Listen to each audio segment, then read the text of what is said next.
नमस्कार छात्रों, कल हमने पाठ क्रमांक 16 रेडियो जॉकी इस पाठ की शुरुआत की थी। लेखक अनुराग पांडे। कल हमने प्रस्तावना भी देखी थी, लेखक परिचय देखा था, पाठ परिचय भी देखा था। अब इस पाठ में साक्षात्कार में रेडियो जॉकी के क्षेत्र में या रेडियो के क्षेत्र में रोजगार के विपुल अवसर, उसके बारे में जानकारी लेखक देते हैं। रेडियो जॉकी को करियर के रूप में चुनने के लिए आवश्यक योग्यताओं का उल्लेख लेखक करते हैं। आप रेडियो के क्षेत्र में किस तरह आ सकते हैं, आपके पास कौन सी योग्यताएं होनी चाहिए, इस पर लेखक इस पाठ में प्रकाश डालते हैं। और इस तरह रोजगार के रूप में इस क्षेत्र को आप किस तरह अपना सकते हैं, इसके बारे में चर्चा करते हैं। अब अगला प्रश्न है प्रगल्भ। अगला प्रश्न पूछते हैं कि क्या आरजे बनने के लिए प्रशिक्षण संस्थान से प्रशिक्षण प्राप्त करना आवश्यक है क्या? इसका उत्तर अनुराग जी देते हैं। अनुराग जी कहते हैं, देखो प्रगल्भ, इसका उत्तर हाँ भी और ना भी। यानी आपको प्रशिक्षण लेने की जरूरत है भी और नहीं भी। हर रेडियो स्टेशन के अपने अपने मापदंड और निकष होते हैं। प्रत्येक रेडियो स्टेशन के अपने नियम होते हैं, अपने मापदंड होते हैं, अपने निकष होते हैं। कोई यह देखता है कि आपने प्रशिक्षण लिया है या नहीं। कुछ रेडियो स्टेशन वाले यह देखते हैं कि आपने प्रशिक्षण लिया है या नहीं। वहीं पर कई रेडियो स्टेशन सिर्फ आपकी कला, ज्ञान और प्रस्तुतिकरण की शैली देखकर आपका चयन करते हैं। कुछ रेडियो स्टेशन वाले सिर्फ आपकी कला देखते हैं, आपका ज्ञान देखते हैं, प्रस्तुतिकरण करने की शैली देखते हैं और इस पर आपका चुनाव करते हैं। आजकल जगह जगह रेडियो जॉकी से संबंधित कार्यशालाओं का आयोजन किया जा रहा है। अनेक जगह पर, अनेक विद्यालय में, कॉलेजों में रेडियो जॉकी से संबंधित अनेक कार्यशालाओं का आयोजन हो रहा है और वहां उन्हें ट्रेनिंग मिलती है। इस तरह अगला प्रश्न है प्रगल्भ। अगला प्रश्न पूछते हैं, आरजे बनने के इच्छुकों को किस प्रकार की तैयारी करने की आवश्यकता है? जो आरजे बनना चाहते हैं उन्हें किस तरह की तैयारी करने की आवश्यकता है? अनुराग जी इस प्रश्न का उत्तर देते हैं। वे कहते हैं, आरजे को अपने कान आंखें निरंतर खुली रखने की जरूरत है। जो व्यक्ति आरजे है, बनना चाहता है, उसे आप हमेशा निरंतर अपने कान और आंखें खुली रखने की आवश्यकता है। कान खुले रहना यानी सारे उस अनेक क्षेत्र का ज्ञान प्राप्त करते रहना। उसे जिस भाषा में बोलना है उस भाषा को ज्यादा से ज्यादा सुनना होगा। आगे अनुराग जी कहते हैं, आरजे को जिस भाषा में बोलना है, आरजे को जिस भाषा में कार्यक्रम प्रस्तुत करना है उस भाषा को ज्यादा से ज्यादा सुनना होगा। जिस तरह उदाहरणार्थ हिंदी भाषा है, हिंदी भाषा में उसको बोलना है तो हिंदी भाषा उसे ज्यादा सुनना चाहिए। वह भाषा ज्यादा सुनने के बाद उस भाषा का ज्ञान उसका बढ़ेगा। उस भाषा का साहित्य पढ़ना होगा। साहित्य ने किताबें, ग्रंथ, उस भाषा पर लिखी हुई किताबें, उस भाषा का साहित्य पढ़ना होगा। रोज समाचार पत्र पढ़ने होंगे। समाचार पत्र पढ़ने के बाद हमें दैनंदिन अनेक समाचार सुनने के लिए मिलते हैं, पढ़ने के लिए मिलते हैं और हमारा ज्ञान बढ़ता रहता है। इसके साथ ही अपने क्षेत्र का सांस्कृतिक, भौगोलिक तथा ऐतिहासिक ज्ञान होना भी जरूरी है। और इसके साथ साथ अनुराग जी कहते हैं, आरजे बनने के लिए अपने क्षेत्र का सांस्कृतिक ज्ञान भी होना आवश्यक है। सांस्कृतिक ज्ञान, अपनी संस्कृति के बारे में जानकारी होनी आवश्यक है। भौगोलिक ज्ञान होना आवश्यक है। भौगोलिक ज्ञान यानी अपने प्रदेश का, अपने जिले का, अपने गांव के, अपने राज्य का पूरा ज्ञान होना आवश्यक है। तथा सारे उस हमारे भौगोलिक ज्ञान में पर्वतों के नाम हमें मालूम होने चाहिए। अनेक पर्वत होते हैं, अनेक ऐसी जगह होते हैं, मंदिर होते हैं, और ऐतिहासिक ज्ञान भी होना चाहिए। अनेक किले होते हैं, ऐतिहासिक अनेक वस्तुएं होती है, उनका ज्ञान आर्य के पास होना आवश्यक है। उस देश विदेश की जानकारी रखनी होगी, और जो आर्य बनना चाहता है उसे देश विदेश की जानकारी भी रखनी होगी। अपने देश की, विदेश की सारी जानकारी ना उसके पास होना आवश्यक है। इसके साथ ही अपने भाषा शैली तैयार करनी होगी। भाषा शैली यानी आप बोलने का ढंग, बोलने की पद्धति, कार्यक्रम प्रस्तुत करने की पद्धति, एक शैली निर्माण करनी होगी। अपने उच्चारण पर ध्यान देना होगा।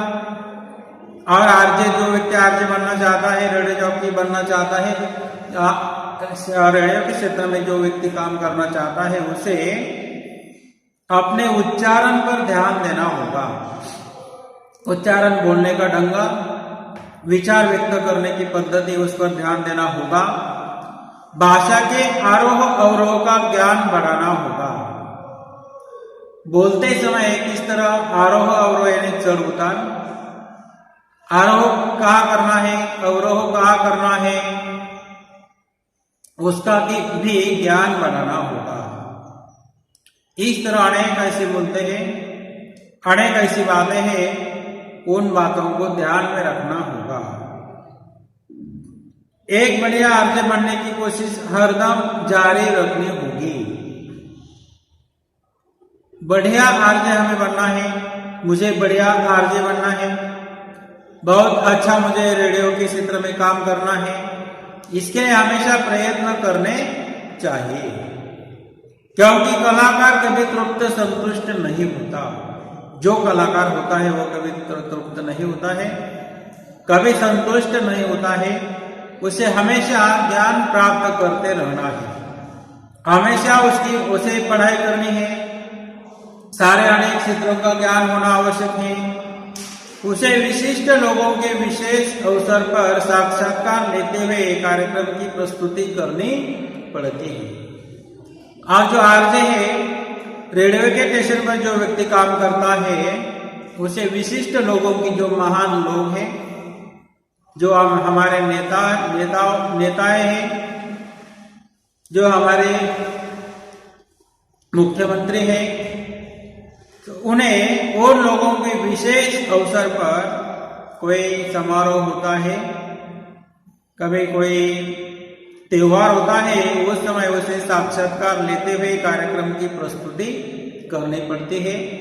जिस तरह यह पाठ है, साक्षात्कार है, मुलाकात है, उसी तरह अनेक साक्षात्कार लेने के काम आरजे को करना पड़ता है। इसलिए साक्षात्कार लेने की कुशलता उसमें होनी चाहिए। साक्षात्कार लेने की कुशलता, साक्षात्कार यानी मुलाकात लेने की कुशलता उसमें होनी चाहिए। वह काम भी उसे आना चाहिए। इस तरह के अनेक तरह की भूमिका आरजे को करनी पड़ती है, और उन सारी बातों का ज्ञान उसे होना आवश्यक है। कभी कभी श्रोता के प्रश्नों का निराकरण आरजे को करना पड़ता है। ऐसे अनेक फोन इन कार्यक्रम होते हैं। उन कार्यक्रमों में श्रोताओं के अनेक प्रश्न होते हैं, उनका निराकरण करने का काम आरजे को करना पड़ता है। प्रश्नों के उत्तर देने का काम आरजे को करना पड़ता है। यह तभी संभव है जब उनके प्रश्नों के उत्तरों का ज्ञान उसके पास हो। सारे क्षेत्रों का, सारे प्रश्नों का ज्ञान आरजे के पास जब होगा, तब वह काम संभव होगा। तब आरजे उन सारे श्रोताओं के प्रश्नों के उत्तर दे सकता है। कई बार श्रोता अपनी जिंदगी से निराश होकर आरजे को फोन करते हैं। कई बार ऐसा होता है, श्रोता यानी सुनने वाले लोग रेडियो को सुनने वाले लोग कभी निराश होते हैं और निराश होकर वे आरजे को फोन करते हैं। तब उन्हें प्रोत्साहित करने के लिए आरजे का अपना मनोविश्लेषणात्मक अध्ययन उपयोगी होता है। तो ऐसे जब श्रोता निराश होते हैं, दुखी होते हैं, तब वे श्रोता आरजे को फोन करते हैं।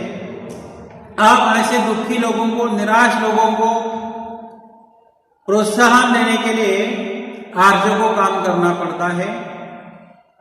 अनेक ऐसे आप मनोविश्लेषणात्मक अध्ययन यानी मन का अध्ययन, दूसरों का मन का अध्ययन उसके उपयोगी होता है। और ऐसा अध्ययन उसके पास होने के बाद, मनोविश्लेषणात्मक अध्ययन का ज्ञान उसके पास होने के बाद वह श्रोताओं के प्रश्नों का उत्तर दे सकता है, श्रोताओं का दुख दूर कर सकता है। कई बार परीक्षाओं के पहले मुझे विद्यार्थियों के फोन आते हैं। आगे अनुराग जी कहते हैं कि अनेक छात्रों की समस्या होती है। जब परीक्षा आती है तब विद्यार्थी आरजे को फोन करते हैं और कहते हैं कल से परीक्षा शुरू हो रही है और मुझे बहुत टेंशन हो रहा है। छात्र कहते, विद्यार्थी कहते कल से हमारी परीक्षा है, बोर्ड की परीक्षा है, और वे छात्र घबराते हैं, उन्हें टेंशन आता है। लगता है कि मैंने जो पढ़ा है मुझे ऐसे आइन मौके पर याद नहीं आएगा, मैं क्या करूं। ऐसे अनेक प्रश्न छात्र आरजे को पूछते, फोन करके पूछते हैं। जो साल भर छात्र पढ़ाई करते हैं, आइन मौके पर उन्हें वो पढ़ाई याद नहीं आती है और वे क्या अब करेंगे, ऐसे अनेक प्रश्न आते हैं। मेरी समझ में नहीं आ रहा है, ऐसे छात्र पूछते हैं कि अब मैं क्या करूं, पढ़ाई ध्यान में नहीं आती है। ऐसी स्थिति में मैं उनका मनोबल बढ़ाने का काम करता हूं। इस तरह अनुराग जी बताते हैं कि ऐसी जब छात्रों की समस्या होती है तब उनका मनोबल बढ़ाने का काम आरजे को करना पड़ता है। छात्रों का मनोबल बढ़ाना चाहिए और उनका मनोबल बढ़ाने के बाद वे न डरते हुए परीक्षा का सामना करेंगे। और इस तरह अनेक ऐसी भूमिकाएं आरजे को निभानी पड़ती है। और इस तरह अनुराग जी कहते हैं उनके मनोबल बढ़ाने का काम मैं करता हूं और कहता हूं आपके मन में आने वाले विचार बहुत स्वाभाविक है। प्रत्येक व्यक्ति के मन में ऐसे विचार आते हैं। जब कोई संकट आता है या कोई परीक्षा आती है तब ऐसे विचार हमारे मन में आते हैं। इस प्रकार के विचार आपको स्ट्रेस के कारण आते हैं। स्ट्रेस यानी तनाव के कारण ऐसे विचार आपके मन में आते हैं और आप निश्चिंत रहिए। इस तरह मनोबल बढ़ाने का काम आरजे करता है। और अनुराग जी उन्हें आगे उत्तर देते, आप निश्चिंत रहिए, कोई चिंता करने की आवश्यकता नहीं है। परीक्षा के दौरान आपको अपनी की हुई पढ़ाई याद आएगी। और वे आगे कहते हैं कि आपने जो पढ़ाई की है साल भर, वह पढ़ाई आपको परीक्षा के दौरान याद आएगी। जो पढ़ाई आपने की है उस पढ़ाई के आधार पर आप सारे प्रश्नों के उत्तर लिख सकते हैं। आप विचलित न होकर मेहनत करते रहिए, आप जरूर परीक्षा में सफल होंगे। और वे कहते हैं आपको कोई विचलित होने का कारण नहीं है। विचलित न होकर आपको मेहनत करती रहनी है, आप जरूर परीक्षा में सफल होंगे। परीक्षा में आपको जरूर यश मिलेगा। इस तरह अनुराग जी उन्हें उनका छात्रों का मनोबल बढ़ाने का काम करते हैं, उन्हें उत्तर देते हैं। ऐसे अनेक काम आरजे को करने पड़ते हैं, अनेक भूमिका निभानी पड़ती है।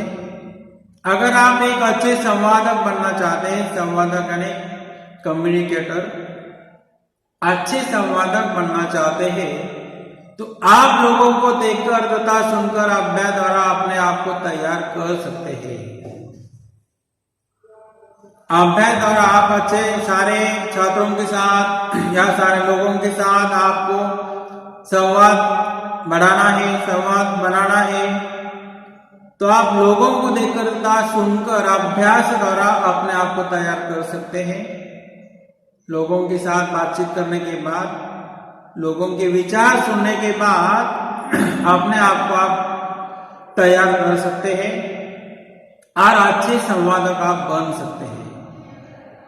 जब आप अपनी कही हुई बात को दोबारा सुनते हैं तो आपको लगता है कि इसे आप और अच्छी तरह से प्रस्तुत कर सकते थे। तो इस तरह जो आप कार्यक्रम प्रस्तुत करते हैं वह सारी जानकारी, अपनी जानकारी दोबारा सुनने के बाद आपको लगेगा कि आप इसे और अच्छी तरह से प्रस्तुत कर सकते थे। इस तरह अपने ही काम में हम सुधार ला सकते हैं। अपना ही वह आपने जो कही हुई बातें हैं उसको सुनने के बाद, दोबारा सुनने के बाद आप अपने काम में सुधार ला सकते हैं और अच्छी तरह से वो कार्यक्रम प्रस्तुत आप कर सकते हैं। इस तरह आप स्वयं अपना गुरु बन सकते हैं। आरजे अपना गुरु स्वयं बन सकता है। अपना ही कार्यक्रम सुनने के बाद, दोबारा सुनने के बाद अपने ही कार्यक्रम में सुधार हम ला सकते हैं। उसके कारण अनुराग जी कहते हैं स्वयं अपना गुरु आप बन सकते हैं। यदि आपको सफल आरजे बनना है तो आपकी भाषा सहज, सरल, संतुलित, रोचक तथा प्रवाहमय होनी चाहिए। आगे अनुराग जी कहते हैं कि सफल आरजे आपको बनना है तो आपकी भाषा सहज होनी चाहिए। सहज भाषा में आपको बोलना होगा, सरल भाषा होनी चाहिए, आसान भाषा होनी चाहिए, संतुलित योग्य भाषा होनी चाहिए, रोचक यानी मनोरंजक भाषा होनी चाहिए तथा प्रवाहमय होनी चाहिए। बोलने में प्रवाह होना चाहिए, बोलने में गति होनी चाहिए, योग्य गति होनी आवश्यक है जो श्रोताओं की समझ में आसानी से आए। अपनी भाषा श्रोताओं को समझ में आनी चाहिए। श्रोता आसानी से आपको समझेगा, ऐसी भाषा आपकी होनी चाहिए और उनका मनोरंजन भी हो और श्रोताओं का मनोरंजन भी होना चाहिए। ऐसी भाषा आपकी होनी आवश्यक है। साथ में उन्हें ज्ञान भी मिले और उसके साथ साथ श्रोताओं को ज्ञान भी मिलना चाहिए। अनेक क्षेत्रों का उनका ज्ञान भी बढ़ना चाहिए। इस तरह की आपकी भाषा होनी आवश्यक है। इस तरह आरजे बनने के लिए कौन सी तैयारी करनी आवश्यक है, उसका बहुत बड़ा उत्तर अनुराग जी देते हैं, दिया है उन्होंने। अगला प्रश्न है प्रगल्भ। अगला प्रश्न पूछते हैं आरजे को अपनी भाषा पर प्रभुत्व बनाए रखने के लिए किस तरह के प्रयास करने चाहिए। आरजे को अपनी भाषा पर प्रभुत्व बनाए रखने के लिए किस तरह के प्रयत्न करने हैं। भाषा पर प्रभुत्व, भाषा आरजे के लिए आवश्यक घटक है। अब उसका उत्तर अनुराग जी देते हैं भाषा पर प्रभुत्व रखने के लिए कौन से प्रयत्न करने हैं। अनुराग जी कहते हैं आरजे और भाषा मानो एक ही सिक्के के दो पहलू हैं। आरजे और भाषा दोनों ही महत्वपूर्ण है, एक ही सिक्के के दो पहलू हैं। इसलिए उसे भाषा पर प्रभुत्व पाने के लिए तथा वाक पटुता बढ़ाने के लिए लोगों से बातचीत करना आवश्यक है। आरजे और भाषा दोनों एक ही सिक्के के दो पहलू होने के कारण भाषा पर प्रभुत्व पाने के लिए तथा वाक पटुता बढ़ाने के लिए, वाक पटुता यानी बोलना, बोलने का ढंग, बोलने की चतुराई, वह बढ़ाने के लिए लोगों से बातचीत करना आवश्यक है। लोगों से बातचीत करने के बाद हमारा बोलने का ढंग बड़े अच्छा होगा। पुस्तकें, समाचार पढ़ना आवश्यक है। पुस्तकें, अनेक किताबें पढ़ना आवश्यक है आरजे के लिए। समाचार पत्र पढ़ना आवश्यक है। उन सारे पुस्तकों समाचार पत्रों के माध्यम से हमारा ज्ञान बढ़ेगा। अच्छे वक्ताओं को सुनना आवश्यक है। जो अच्छे वक्ताओं के भाषण है, अच्छे वक्ताओं के कार्यक्रम है, उन्हें सुनना आवश्यक है। इससे आपकी शब्द संपदा बढ़ेगी। अच्छे वक्ताओं के भाषण सुनने के बाद आपकी शब्द संपदा बढ़ेगी। पुस्तकें समाचार पत्र पढ़ने के बाद आपकी शब्द संपदा बढ़ेगी और इस तरह जिससे आपको शब्द चयन में सुविधा होगी और आपकी शब्द संपदा बढ़ने के बाद कार्यक्रम प्रस्तुत करते समय आपके शब्द चयन में आपको सुविधा होगी। शब्द संपदा बढ़ने के बाद योग्य समय पर आप योग्य शब्द का चयन कर सकते हैं। अपने करियर को सुदृढ़ बनाने के लिए भाषा शालीन, रोचक एवं प्रभावशाली होनी चाहिए। इस तरह अनुराग जी बताते हैं कि अपने करियर को सुदृढ़ बनाने के लिए, अच्छा करियर बनाने के लिए भाषा हमारी शालीन होनी चाहिए, योग्य होनी चाहिए, रोचक होनी आवश्यक है, मनोरंजक होनी आवश्यक है और प्रभावशाली होनी आवश्यक है। भाषा शालीन, रोचक और प्रभावशाली होनी आवश्यक है। लोकोक्तियों मुहावरों का प्रयोग यथा समय और आवश्यकता अनुसार कर सके तो सोने पे सुहागा। और कार्यक्रम प्रस्तुत करते समय लोकोक्तियों का प्रयोग भी आपको करना है। आर्य को लोकोक्तियों का प्रयोग करना है। लोकोक्ति यानी मन, मराठी में मन, मुहावरों का भी यथा समय प्रयोग करना है। यथा समय यानी योग्य समय पर मुहावरों का भी प्रयोग करना है, लोकोक्तियों का प्रयोग करना है। ऐसा होने के बाद आपका वो कार्यक्रम बहुत बढ़िया होगा। आप में ज्ञान पाने और आगे बढ़ने की ललक होनी आवश्यक है। ज्ञान पाने की इच्छा आपके पास होनी आवश्यक है। आगे बढ़ने की इच्छा आपके पास होनी आवश्यक है। लोगों से मेल मिलाप की भावना और कुछ कर गुजरने का जुनून हो तो निसंदेह आप इस क्षेत्र में नए कीर्तिमान स्थापित कर सकते हैं। लोगों से मेल मिलाप की भावना होनी चाहिए। लोगों से बातचीत करने की भावना आपके अंदर होने आवश्यक है और कुछ करने की इच्छा आपके पास जब होगी तो निसंदेह इस क्षेत्र में आप कीर्तिमान स्थापित कर सकते हैं। इस क्षेत्र में आप यश प्राप्त कर सकते हैं। अपने कार्य को अधिक प्रभावशाली बनाने के लिए आप निरंतर अभ्यास करते रहिए। अनुराग जी आगे व्यक्त करते बोलते हैं कि अपने कार्य को अधिक प्रभावशाली बनाने के लिए आप निरंतर अभ्यास करते रहिए। निरंतर आपको पढ़ाई करनी है, वाचन करना है, ज्ञान प्राप्त करते रहना है। इस तरह आप निरंतर ऐसा करने के बाद आपका काम, आपका वह कार्य प्रभावशाली होगा। जैसे आप किसी विषय पर किसी व्यक्ति से बात कर रहे हैं तो उसे ध्वनि मुद्रित कीजिए। एक उदाहरण, एक तरीका ले अनुराग जी भी बताते हैं अनुभव कि किसी विषय पर आप किसी व्यक्ति के साथ बोल रहे हैं, संवाद स्थापित कर रहे हैं, व्यक्ति से बातचीत कर रहे हैं तो उसे ध्वनि मुद्रित कीजिए, उसका रिकॉर्ड करना है और स्वयं सुनिए। किया हुआ रिकॉर्ड स्वयं सुनना है ताकि आपको अपनी गलतियों का एहसास होगा। ऐसा करने के बाद बोलते समय, कार्यक्रम प्रस्तुत करते समय आपकी गलतियों का एहसास आपको होगा, जिससे आप अगली बार अपनी गलतियां सुधार सकते हैं। ऐसा अपना ही ध्वनि मुद्रण सुनने के बाद, अपना ही रिकॉर्ड सुनने के बाद अगली बार अपनी गलतियां आप सुधार सकते हैं। अगली बार आपकी गलतियां आप नहीं करेंगे।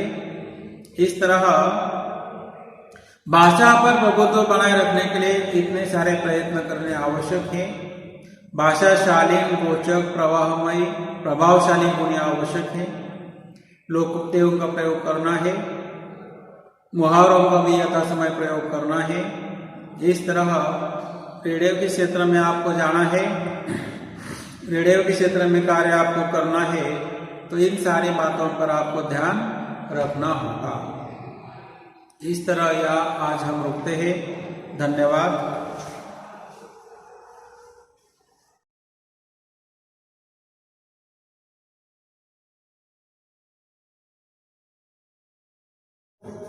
नमस्कार